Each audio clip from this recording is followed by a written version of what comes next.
जय हिंद साथियों, मैं हूं आपका अपना साथी इम्तियाज अहमद और आप देख रहे हैं सफर आपके साथ न्यूज की खास प्रस्तुति राजनीति की बात। इस वक्त हमारे साथ चर्चा के लिए मौजूद हैं दिल्ली प्रदेश सोशल मीडिया के सह प्रमुख, जो चुनाव प्रबंधन समिति में सह प्रमुख की जिम्मेदारी निभा रहे हैं, आशीष हांडा जी हमारे साथ मौजूद हैं। उनसे जानेंगे कि लोकसभा चुनाव में किस तरह से प्रचार का जो अभियान है सोशल मीडिया के माध्यम से वो कर रहे हैं और क्या जो लोगों का रुझान है वो उनको मिल रहा है। आशीष जी, स्वागत है आपका। आशीष जी, लोकसभा चुनाव चल रहे हैं, अंतिम चरण में है अपने, तो काफ़ी समय जनता के बीच रहे, सोशल मीडिया के माध्यम से भी आप लोगों ने प्रचार प्रसार किया, डोर टू डोर जाकर भी किया, तो क्या रुझान देखने को मिला आपको? इम्तियाज भाई, आपको, आपके चैनल के सभी दर्शकों को भारतीय जनता पार्टी की तरफ से मेरे यानी डॉक्टर आशीष का प्यार भरा नमस्कार। इम्तियाज भाई, आपको तो पता ही है कि इस बार देश की जनता ने प्रण ले लिया है, ठान ले लिया है, ये मन बना लिया है कि कुछ भी हो आएगा तो मोदी ही, और वो भी प्रचंड बहुमत के साथ, क्योंकि इस बार जन जन की आवाज है।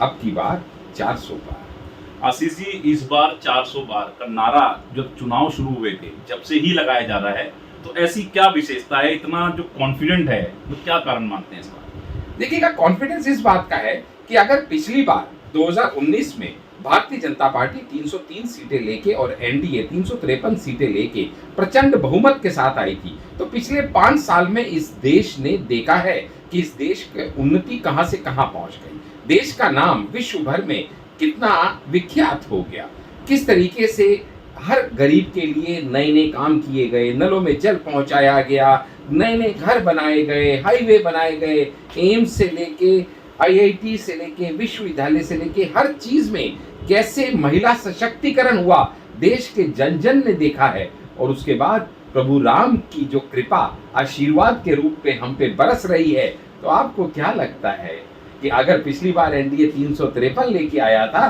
तो मैं कहता हूं इस बार प्रभु राम के चरणों में 51 और सीटों का भी अगर मात्र योगदान हो जाए तो 400 पार होने को एनडीए को कौन रोक सकता है? इम्तियाज भाई, आशीष जी, आपका कॉन्फिडेंस देखकर लगता है कि जो आप लोग चाह रहे हैं वही होगा, लेकिन आने वाला समय बताएगा। वहीं इसके विपरीत अगर विपक्ष की बात करें, तो विपक्ष भी इसी कॉन्फिडेंस के साथ, इसी अत्याधिक कॉन्फिडेंस के साथ मैदान में है। उनका भी कहना है कि भारी बहुमत से इस बार इंडिया गठबंधन की सरकार बनेगी। इस पर क्या कहना चाहिए?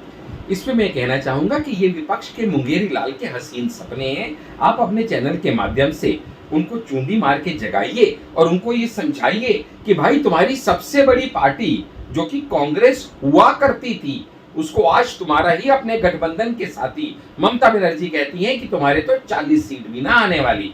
वो कांग्रेस जो कभी 400 450 पे लड़ा करती थी, इस बार तो 200 सीटों पे लड़ने का उनके हालात नहीं समझ में आ रहे हैं। और आप इससे उनका देखिएगा ना, वो कहते हैं हम गठबंधन हैं। नहीं दोस्त, आप गठबंधन नहीं, आप ठगबंधन हैं, क्योंकि आप सिर्फ अपने व्यक्तिगत फायदे के लिए एक दूसरे के साथ जुड़े हैं, जिसका प्रत्यक्ष और प्रमाण आपको अभी 2 दिन पहले केजरीवाल के वक्तव्य से मिल गया होगा। जब उनसे अभी पूछा, भी तो इलेक्शन खत्म नहीं हुए, आखिरी चरण अभी कल होना है इम्तियाज भाई। और केजरीवाल जी से पूछा गया जब कि भाई, कांग्रेस के साथ आपका रिश्ता आगे कब तक चलने वाला है, तो क्या जवाब दिया उन्होंने? हमने कांग्रेस के साथ कोई शादी थोड़ी की है, ये तो सिर्फ इलेक्शन के लिए मजबूरी का उनका साथ था। वो हमने देखा भी ना, दिल्ली में जहां एक दूसरे के गले में हाथ डाल के घूम रहे हैं, पंजाब में वहीं एक दूसरे को मुक्का मारने को तैयार बैठे हैं।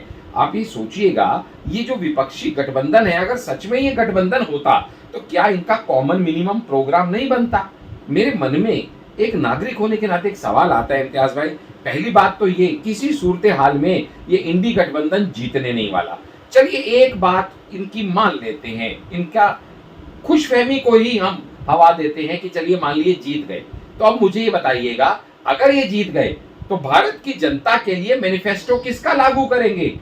कांग्रेस का, आम आदमी पार्टी का, समाजवादी पार्टी का, टीएमसी का? क्योंकि इनका तो एक कॉमन मिनिमम प्रोग्राम में एक मैनिफेस्टो तक नहीं बना। जहां केजरीवाल कहते हैं कि मैं हर महिला को 1000 रुपए महीना दूंगा, राहुल गांधी कहते हैं मैं हर महिला को, गरीब महिला को 1 लाख रुपए साल का, यानी तकरीबन 8,500 रुपए महीना दूंगा। अब बताइए, आप 1000 रुपए देंगे कि 8,500 देंगे? जिनकी ना नीति एक, ना नियति एक, जिनका ना इरादा एक, ना नेता एक, ना नेतृत्व एक, ना सोच एक, ना दिशा एक, उनकी दशा क्या होगी ये देश की जनता भली भांति जानती है। बड़ी पुरानी कहावत है इम्तियाज भाई, ये जो चोरों का गुट होता है ना, चोरी करने के लिए, लूट करने के लिए तो एक साथ आ जाता है। असली हकीकत तो तब पता चलती है जब लूट का बंटवारा होता है।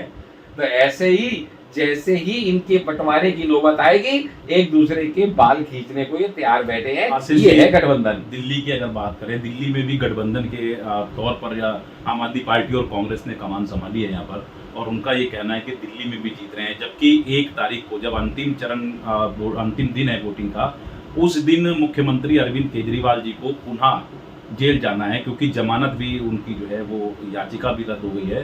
तो इसको क्या, किस पर आपकी प्रतिक्रिया रहेगी? देखिएगा, मैं तो ये कहूंगा कि जहां पे आम आदमी पार्टी और कांग्रेस का गठबंधन आप कहते हैं, तो ये ना तो नैतिक रूप से सही है, ना सिद्धांतिक रूप से सही है। क्योंकि आम आदमी पार्टी वो पार्टी है जो इस कांग्रेस को जड़ से उखाड़ने के लिए ही जन्म ली थी। याद है ना अरविंद केजरीवाल जी के वक्तव्य कि शीला दीक्षित के ऊपर कितने पेज का, 800 पेज का हमने डॉजियर बना रखा है, आते ही जेल भेज देंगे। याद है ना अरविंद केजरीवाल जी के टीवी के वक्तव्य, ईडी सीबीआई को बंद कर दो, जो कि शीला दीक्षित के ऊपर कार्रवाई नहीं कर सकती। और आपको याद है ना कि अभी भी लवली साहब कांग्रेस छोड़ के बीजेपी में क्यों आए? सिर्फ इसलिए कि उनका कहना यह था कि जिस आपको हम हमेशा कोसते रहे, जिसकी कुनीतियों को हम हमेशा उजागर करते रहे, आज कैसे उसी के साथ हम लोग साथ मिलके आ सकते हैं? और जिसका सबूत मैं आपको दूं, एक सेकंड रुकिएगा इम्तियाज भाई, बड़ा इंपॉर्टेंट पॉइंट। राहुल गांधी की सभा होती है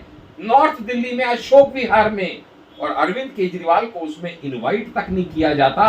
तो आपको इससे गठबंधन की गांठें दिखाई नहीं देती? दिल्ली की अगर बात करें तो दिल्ली में क्या रुझान रहने वाला है आशीष जी आपके अनुरूप? दिल्ली में 2014 में जो हुआ, 2019 में जो हुआ, मोदी जी की हैट्रिक लगेगी और दिल्ली में भी हैट्रिक लगेगी। सातों की सातों लोकसभा सीट प्रचंड बहुमत के साथ भारतीय जनता पार्टी जीतने वाली है, इसमें किसी को कोई शक नहीं। क्योंकि अरविंद केजरीवाल का कुशासन हमने देख लिया।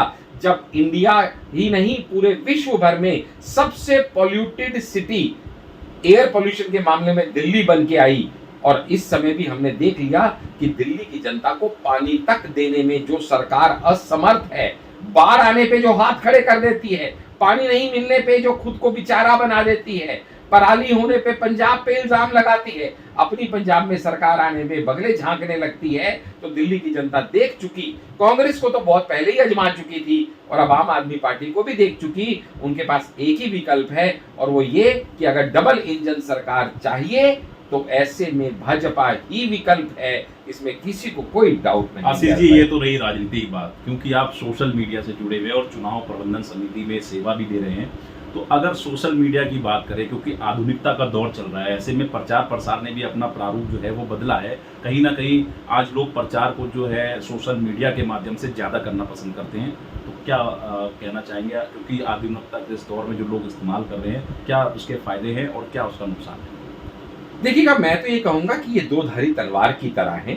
जिस तरीके से आप आग से अपना चूल्हा भी जला सकते हैं और अपना घर भी फूंक सकते हैं, आप चाकू से अपनी उंगली भी काट सकते हैं और सेब भी काट के खा सकते हैं, ठीक इसी तरीके से सोशल मीडिया भी एक दो धारी तलवार है।